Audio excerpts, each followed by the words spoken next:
My name is Lana, and I'm finally ready to talk about what happened to me in the summer of 2019. I had just turned 16 that March, and I was ecstatic. I could finally get my driver's license, and that was my first step to freedom. After my birthday had passed, the summer finally rolled around. In the summer, there were plenty of camps I could have attended. The one that I finally set my mind to was called Army, also known as United Methodist Camp. Basically, what you would do was you went for a week, Sunday through Saturday. And during that time, you worked all day building things, usually wheelchair ramps for the elderly or disabled. It was generally a fun experience until Wednesday rolled around. The day started out with the usual, waking up at 6 a.m. and eating breakfast with my teammates. At 11, all the teams, including mine, would head out and start on the wheelchair ramps. We usually were able to finish a ramp in about 2 days. So Wednesday was my team's second day working on this particular ramp. We finished up at around 3 in the afternoon. So my counselors and the rest of my team headed back to the church that we were staying at. I should probably clarify the living situation we had at this church for the next week. The boys stayed in a separate building, and the girls stayed in the basement of the church.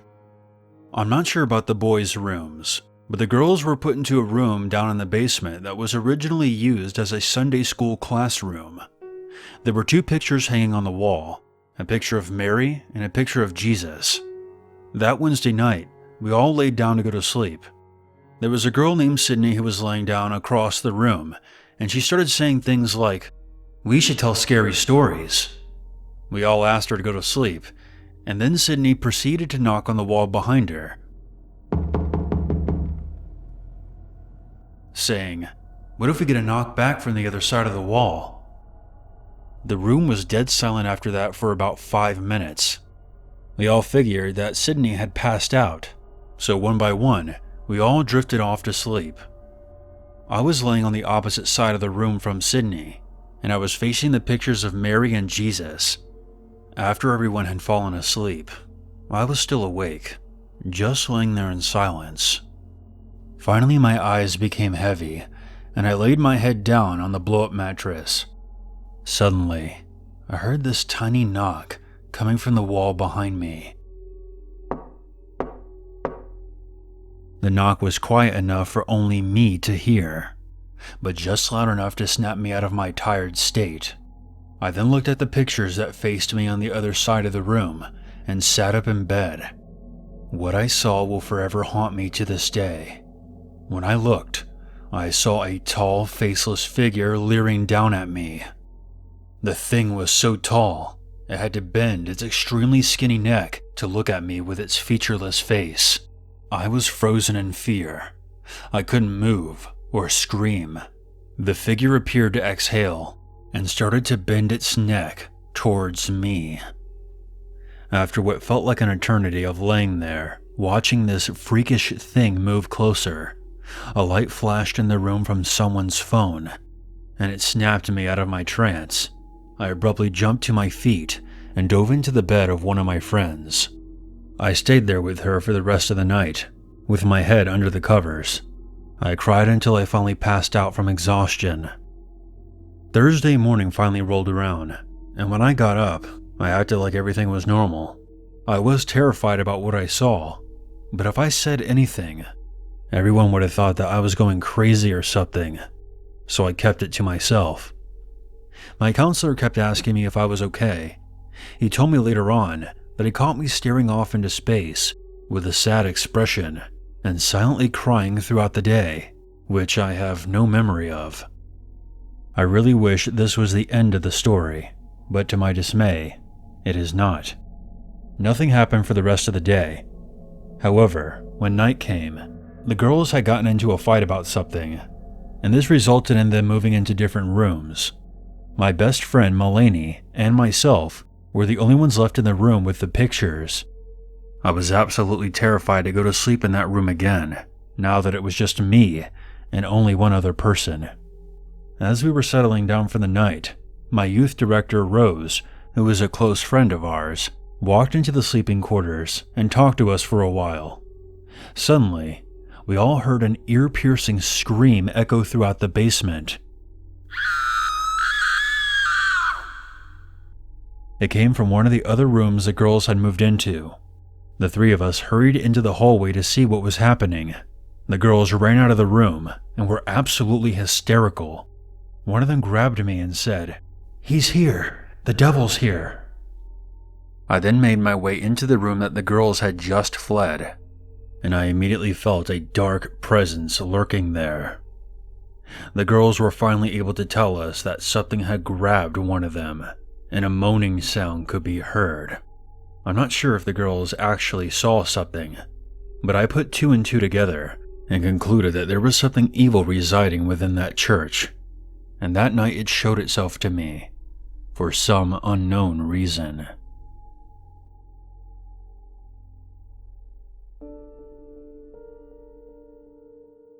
When I was in my early 20s, I moved out of my parents' house with my brother. With a mutual friend, we rented our own two-story house. It was an older style home, with very high ceilings and ornate decorative handrails and doorknobs. It wasn't until after we moved in that we learned that at one point the house was used as a funeral home, and out in the detached garage was where bodies used to be stored and prepared for display. I guess it made sense, since there was a small cemetery just behind the house, though most of the tombs were obscured by the tall grass. We were all big into those paranormal type ghost hunting shows, so on one of the first nights we were living there, we went outside and tried to capture EVP on our phones. We would ask questions and play back the recordings to see if we had caught anything. We were disappointed, but not surprised, when after about a half hour or so, we gave up, not uncovering anything even remotely creepy. But looking back, however, I think we succeeded in getting something's attention. It started slow. Our friend had chronic back problems, so instead of sleeping upstairs, he would sleep on the couch downstairs. Every so often he would tell us that he heard footsteps or muttering voices coming from the far side of the house. Specifically the voice of a woman, talking in a kind of happy sing-song voice, like she was talking playfully with a small child. After a while, all three of us would begin to feel very uncomfortable downstairs at night. We felt as though something was peering in at us from the darkness outside. We covered all the windows with sheets, and our friend wasn't too happy about sleeping on the ground floor on his own. But me and my brother were not willing to sleep downstairs, and he didn't want to have to suffer climbing the stairs twice a day. One night, we awoke to screaming coming from downstairs. We ran down to the living room to discover our friend, staring wide-eyed up at the ceiling, clutching his blanket like he was trying to tear it in two. He said that he had awoken to the sound of ragged, labored breathing coming from the corner of the room, and when he called out, something shifted in the darkness. We helped him climb up the stairs, and he spent the night on the second floor with us. I personally believe that I had the two most vivid, alarming experiences, even though I didn't tell my roommates about them at the time. There was this one time I was home alone, and I was cleaning up my bedroom and singing along to my tunes. It was broad daylight, and I didn't feel uneasy or nervous at all. Everything seemed normal. I turned around to grab something and exit my room when I froze. Something had just exited my room. I caught the glimpse of a tall figure with long dark hair walking out of the door and turning sideways to walk down the hall. Most of the memory is a blur, but one thing I do distinctly remember was seeing feathers hanging from the back of the figure's head among its hair. I shot out of my room and tore after the figure. I ran downstairs, but there was no one there. I was completely alone in the house. My second experience happened the day that we finally moved out. We had been living in the house for well over a year at this point. My brother and friend had since moved everything out, and I was alone sweeping in the kitchen area. From across the house, I heard a soft thud, like a pile of towels had fallen over onto the floor. It made me pause, because I knew that there was practically nothing left in the house that could have been tipped over. I'm not sure why I decided to do it, but I began to speak aloud in the empty house around me. "We're leaving the house now, so we won't be bothering you anymore. If you have anything to say to me, now's the time." I waited a few seconds, but I got no response, so I tried again. "If you can hear me, show me a sign." I knocked hard on the counter 3 times, and almost immediately, from somewhere down in the basement, I heard 3 knocks mimicking my own in the same rhythm. I dropped the broom and power walked right out of the front door and waited on the front steps until my brother got back to pick me up.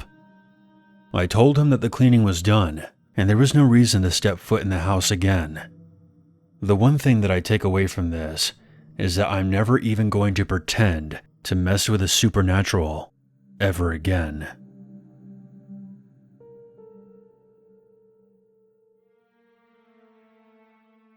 So this happened over the course of a year. In the fall of 2005, I moved into Goldstein Hall for my freshman year of college. Goldstein Hall was your typical 3-story dormitory, built in the 60s, and had seen better days.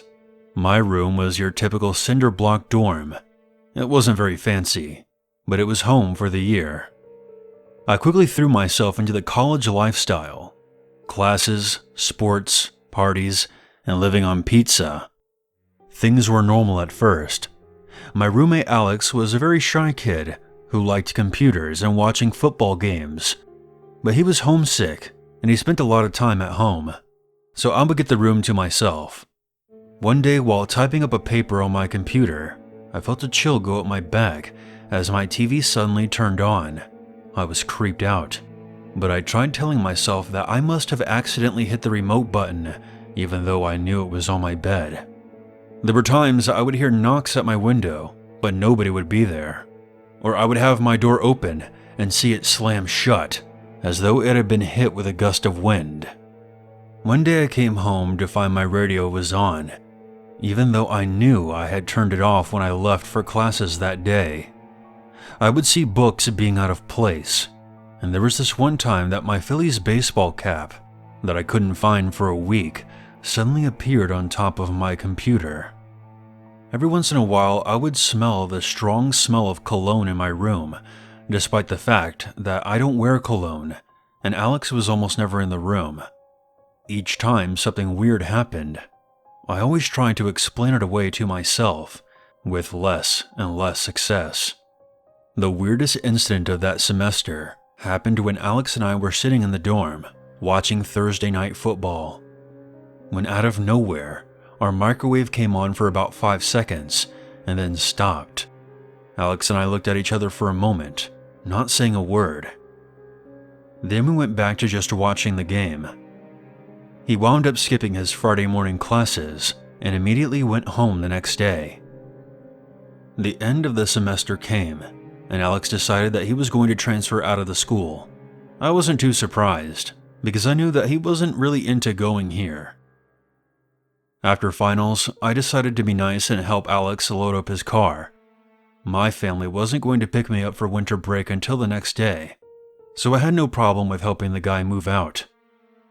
We had just finished packing up Alex's car in the parking lot, and we started to say our goodbyes, when Alex suddenly looked at me with a serious expression on his face.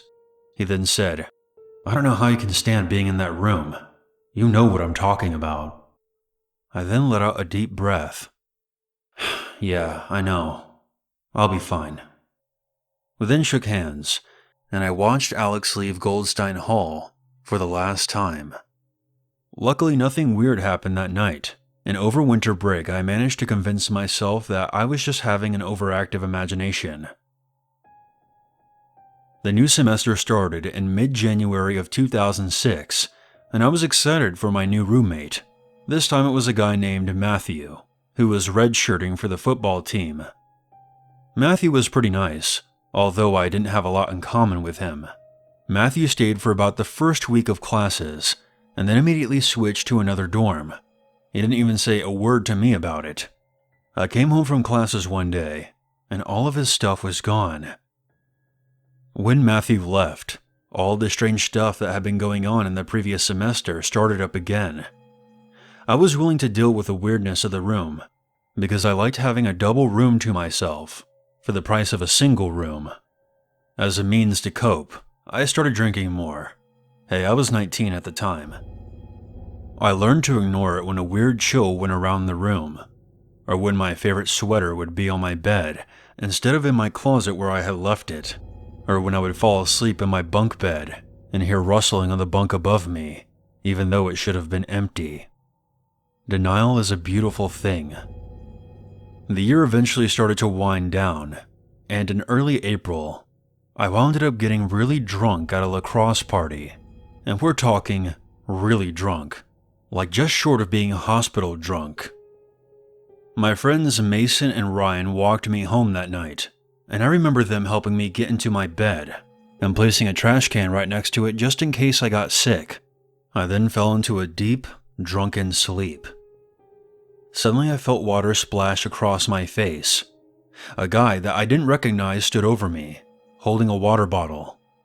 From what I could make out in the dark, he was a short, stocky guy with blonde hair and brown eyes.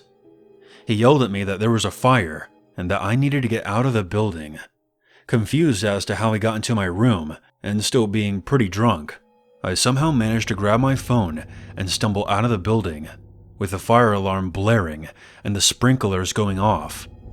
The guy was right behind me until I lost him in the crowd of residents and RAs who were standing in the parking lot in front of the building, waiting for the fire trucks to arrive. It turned out that some genius in his drunken state tried to set off firecrackers in the common area on the second floor, which started the fire. We were allowed to move back in 2 weeks later, after all the water damage was repaired. When I got back, nothing happened in that dorm for the last 2 weeks. I tried looking for the guy that had woken me up in the dorm, but I couldn't find him anywhere. And eventually the year was over, and I left that dorm for good. Fast forward to about Halloween weekend, 2006. I moved back home and switched to commuting to school because frankly, I had had enough of the dorm life experience. I made friends with a kid in my drama class named John. John was your typical theater nerd, and we got along pretty well. That Saturday afternoon, we were working together in the library for a test. Given that it was Halloween weekend, John and I started talking about our weird experiences. That's when I mentioned that I had been subjected to weird occurrences at Goldstein Hall. John looked at me dead in the eye and said, "You know that's where a kid died back in the 80s, right? My uncle who went here at the time told me about it." John went on to tell me that in April of 1986, a group of guys who were in a frat decided to set off a smoke bomb inside the common area on the second floor of Goldstein Hall. It started a fire that quickly got out of control, and a student died. He was found in his dorm on the first floor, apparently dying of smoke inhalation while trying to escape. Naturally, the story spooked me, and feeling immensely curious, I asked John if he wanted to look up the yearbook archives that were in the library. He agreed, and we were able to find the 1986 yearbook. I thumbed through the yearbook, and then froze when I found what I knew I was going to find. There was a memorial page to the fire victim, Kevin W. Anderson, born August 15th, 1967, and died April 6th, 1986. The smiling photo of Kevin looked exactly like the guy who had woken me up in my dorm the night of the fire.